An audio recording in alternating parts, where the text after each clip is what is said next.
Buenas tardes, amigos. Este es el programa Diálogos del Montonero. La situación del país se complica, se agrava.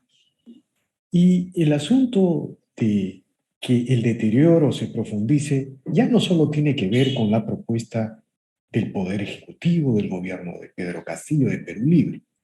Ya todos sabemos que la propuesta de la Asamblea Constituyente, la propuesta de la nacionalización de los recursos naturales, ha frenado la economía, ha parado 3 décadas de crecimiento y proceso de reducción de pobreza.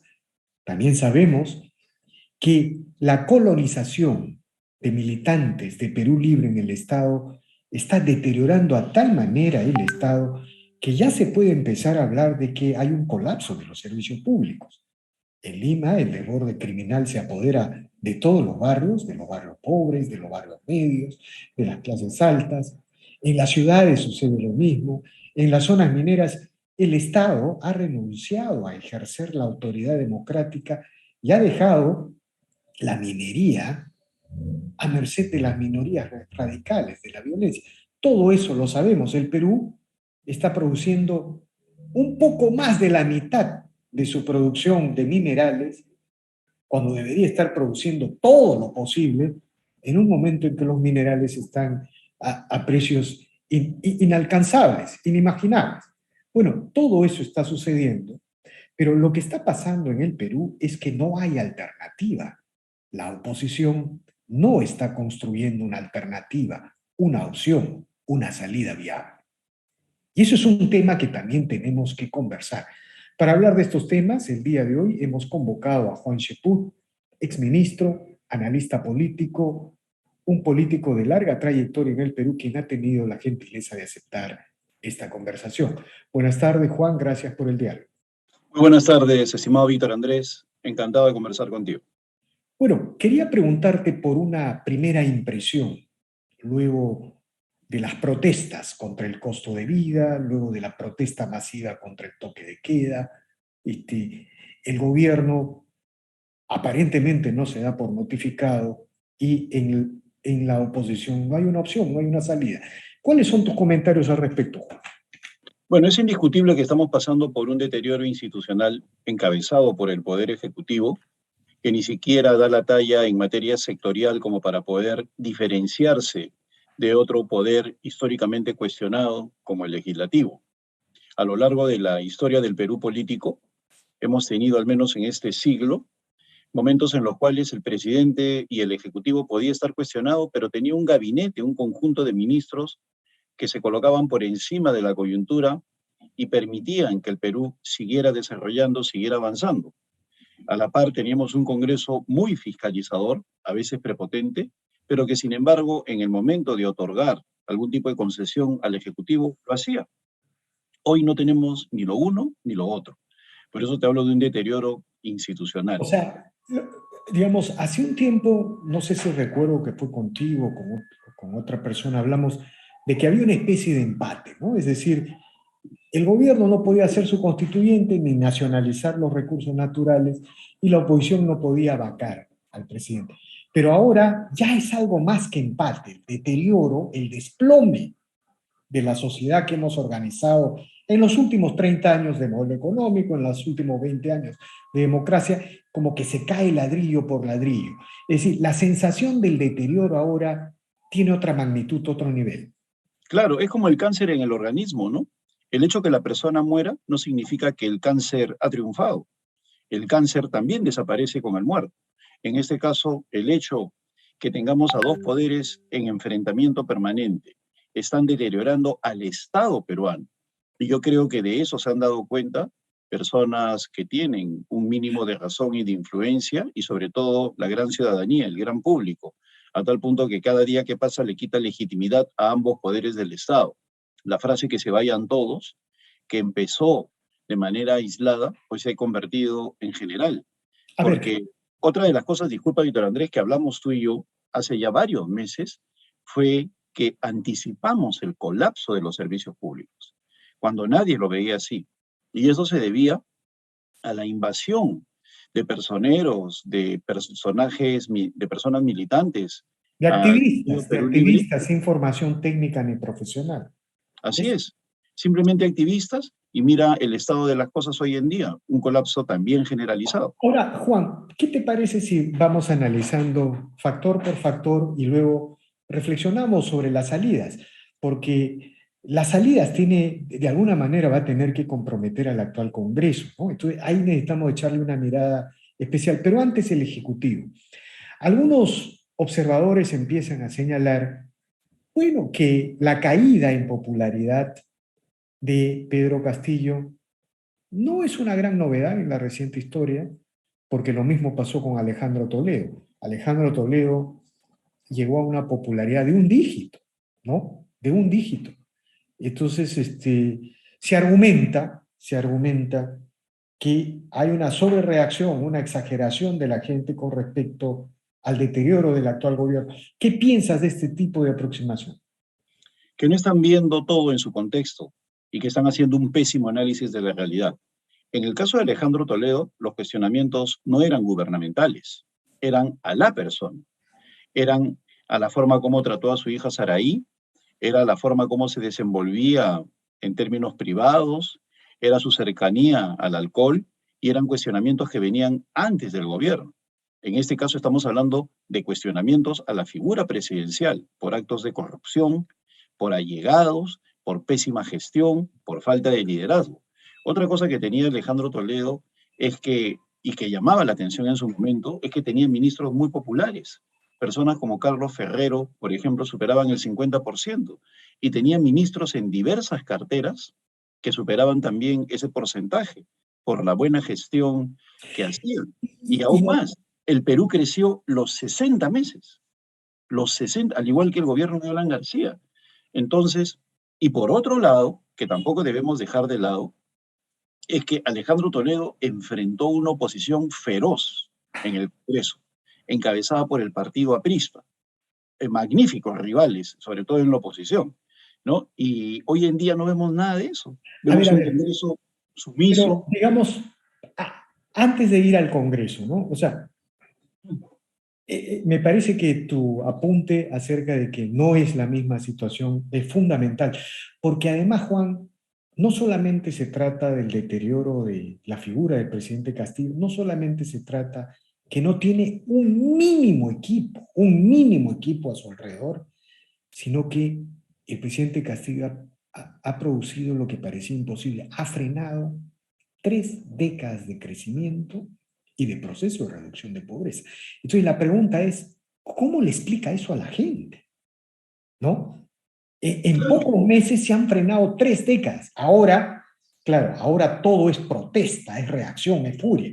Claro, si esta situación se prolonga 1, 2 o 3 años, esta furia, este deterioro económico se convierte en desesperación. Y ahí es Claro, cuando entran los populismos, ¿no? la explicación es evidente, ¿no? Si tienes a un presidente que desde que es presidente electo anuncia nacionalizaciones o anuncia la convocatoria de una asamblea constituyente, es obvio que los inversionistas se van a marchar.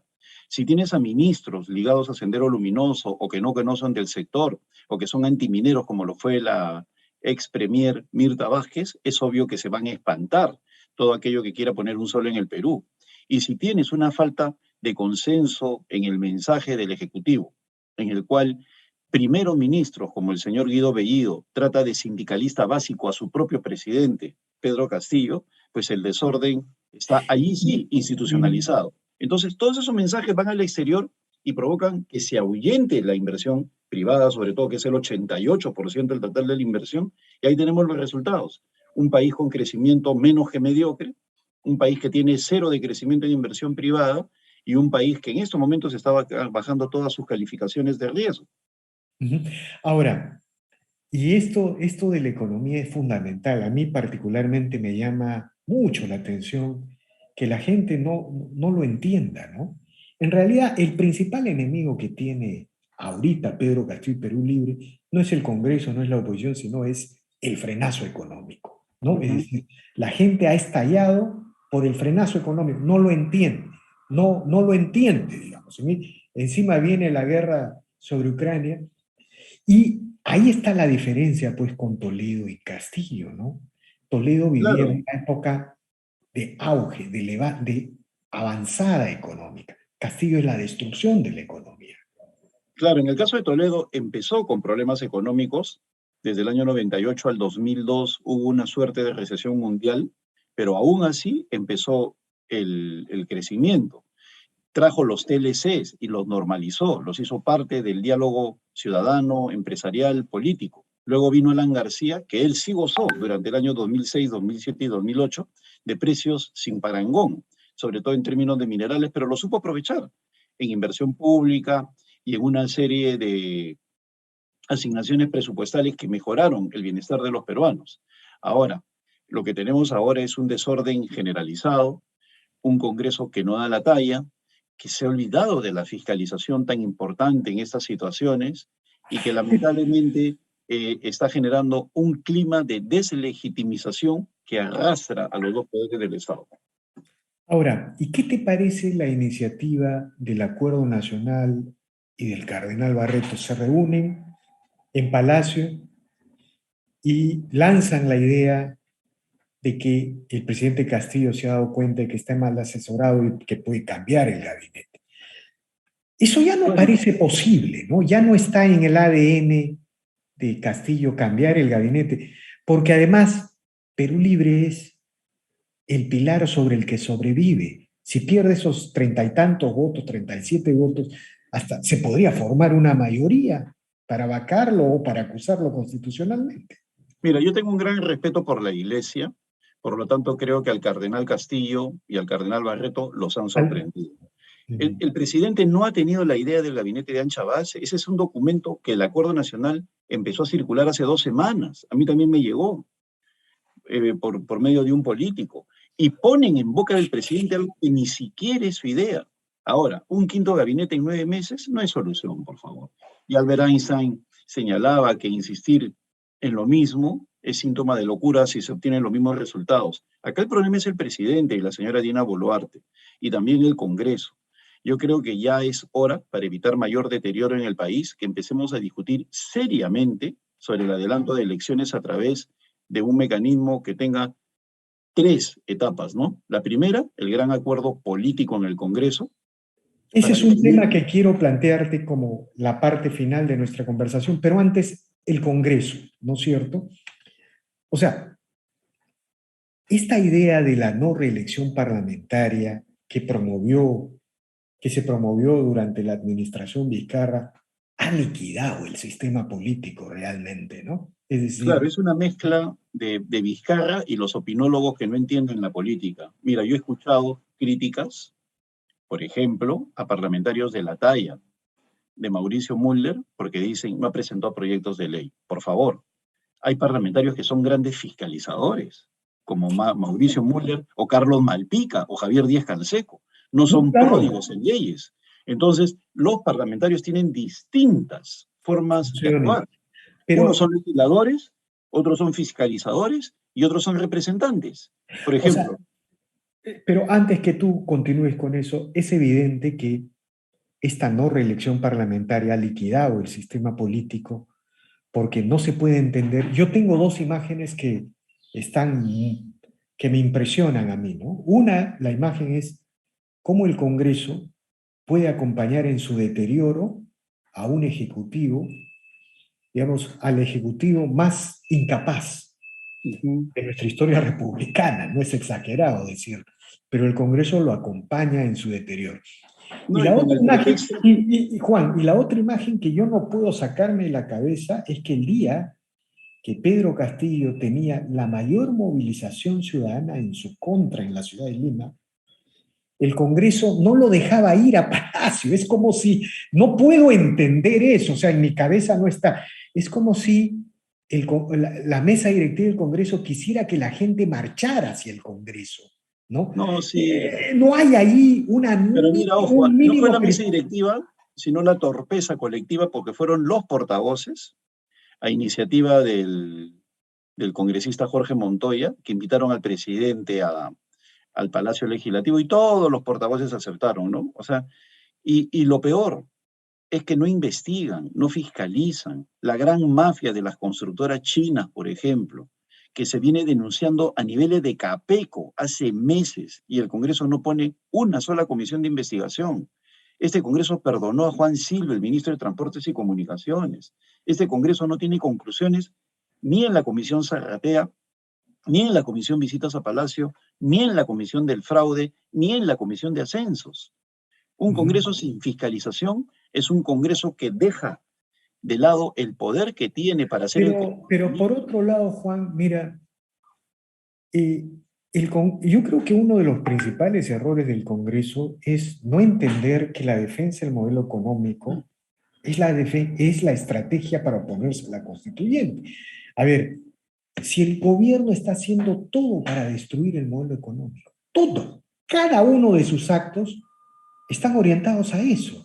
La constituyente, la nacionalización, la colectivización de las relaciones laborales, el dejar la minería a merced de las minorías violentistas. La minería es lo que nos permitiría estar en 6 puntos de crecimiento el día de hoy. El dejar a la minería, es decir, está haciendo todo para liquidar el modelo económico. Y la oposición no hace muchas cosas. Claro, hace cosas en el Congreso. Por ejemplo, se opuso a la reforma tributaria del MEF, que quería aumentar impuestos a la minería. Muy bien, pero hace muy pocas cosas en la defensa del modelo económico, ¿no es cierto? Entonces, ¿cómo, permíteme, Juan, cómo va a representar a la gente que el día de hoy protesta por el alza del costo de vida? No, y por otro lado se ha convertido en parte del problema desde el momento que da medidas populistas como la del FONAVI o la devolución de las AFPs un quinto tramo, destruyendo el ahorro interno y las posibilidades de caja del propio gobierno. Entonces, no hay ni un solo congresista con el temple y temperamento necesario, y esto lo digo con todo respeto, como para poder formar opinión respecto a las barbaridades que hace el gobierno. No hay ni un solo congresista que le haya salido al frente a Betsy Chávez, por ejemplo, una parlamentaria muy dañina que es la ministra de Trabajo. Y no hay ni un solo parlamentario que ante las atrocidades del Ejecutivo se haya convertido en un adalid de la defensa del modelo. Eso es por falta de experiencia o por desconocimiento o por las dos cosas. Pero existe... Juan, pero por otro lado, la salida es con el Congreso, ¿no es cierto? Entonces, digamos, la salida a esta crisis va a tener que ser con este Congreso. Claro, entonces, presionado por la legitimidad. Y la legitimidad se basa en el apoyo popular. Cuando este Congreso, por ejemplo, en estos momentos que hay paro en el Cusco, estos paros empiecen a generalizarse aún más, ahora que la canasta básica, el ingreso promedio de la gente no alcanza ni para el 50% de la canasta básica, ahora que hay desempleo, que se ha incrementado la mora, la presión va a crecer y el Congreso se va a tener que ver obligado a armar un esquema de transición que empieza por la elección de una mesa directiva, los cambios básicos, sin alterar mucho el tema electoral para que se conduzcan nuevas elecciones y dejar de lado, vía la vacancia o la renuncia, a Dina Boluarte y a Pedro Castillo, para que de esa manera se proceda a convocar elecciones generales. Claro, o sea, aquí se necesita una especie de convergencia nacional, ¿no? Es decir, de la gente que está en el Congreso, de los partidos que están en el Congreso. Y estimado Víctor Andrés, si me permites, salir al frente de los egoístas, de esa progresía que defiende al gobierno no porque sea lo mejor para el Perú, sino porque defienden sus consultorías y sus prebendas. Ese egoísmo perverso con el país, que está sirviendo de armatoste al señor Castillo cuando no lo merece. Ahora, Juan, pero mira, podemos hacer todas las críticas que querramos al Congreso, a la izquierda, al centro, a la derecha, pero para salir de esto, lo que es incuestionable es que necesitamos una amplia convergencia, incluso de la gente más criticada o de la gente con menos popularidad. No hay otra manera. Y eso implica, pues, que haya un gran movimiento en los medios, en las redes, en las movilizaciones populares.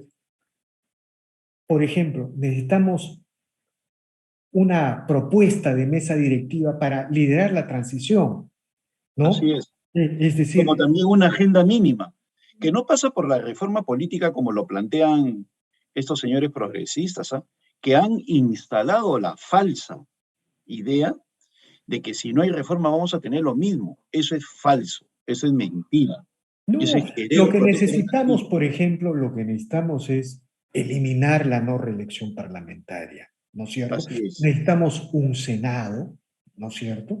Y necesitamos un sistema electoral que sea aceptado por todos, Ujú. ¿no? Y eso es Esas parte de son una las agenda condiciones nueva. mínimas para avanzar a una transición. Yo le agregaría solo la reactivación económica y empecemos, y no perdamos más el tiempo. Mira, yo tengo información que el propio Pedro Castillo quiere renunciar y no lo dejan estos señores, estos egoístas, vamos a actuar así con caballerosidad, no lo dejan porque creen de que el poder va a pasar a otras manos y el Perú se sigue deteriorando. Al final, de insistir en Pedro Castillo y Dina Boluarte como alternativa de gobierno, a lo único que nos va a conducir es a un deterioro que puede ser irreversible. Claro, Entonces, no, Juan, mira, en los últimos 30 años el modelo económico ha sido lo que ha fundamentado el Perú. Discúlpame, siempre ujú, hablamos de que había una perpetua crisis política, una crisis institucional, la política fracasaba, pero la economía estaba ahí. Ahora no hay economía. ¿A dónde podemos ir así? Hasta el desmembramiento territorial. Es así es. decir, si la implosión del Estado se agrava y se profundiza, podemos avanzar hasta el desmembramiento territorial, y hay que decirlo ya, ¿no? Claro, y aparte de eso, caemos en manos de los poderes fácticos por falta de respuesta. Tú hablabas de la delincuencia creciente, yo te puedo hablar del contrabando también creciente, del narcotráfico también creciente, de la minería ilegal también creciente y de la tala de los bosques también creciente. De Entonces, acuerdo. estamos en manos de un país que ni siquiera sabe defenderse. ¿Y todo por qué? Porque no hay ejecutivo, pues, y lamentablemente tampoco Congreso que pueda generar las condiciones para que el ejecutivo actúe. De acuerdo, Juan, te agradezco infinitamente por estas reflexiones y seguramente seguiremos conversando más adelante. La gravedad de la crisis nunca ha sido imaginada.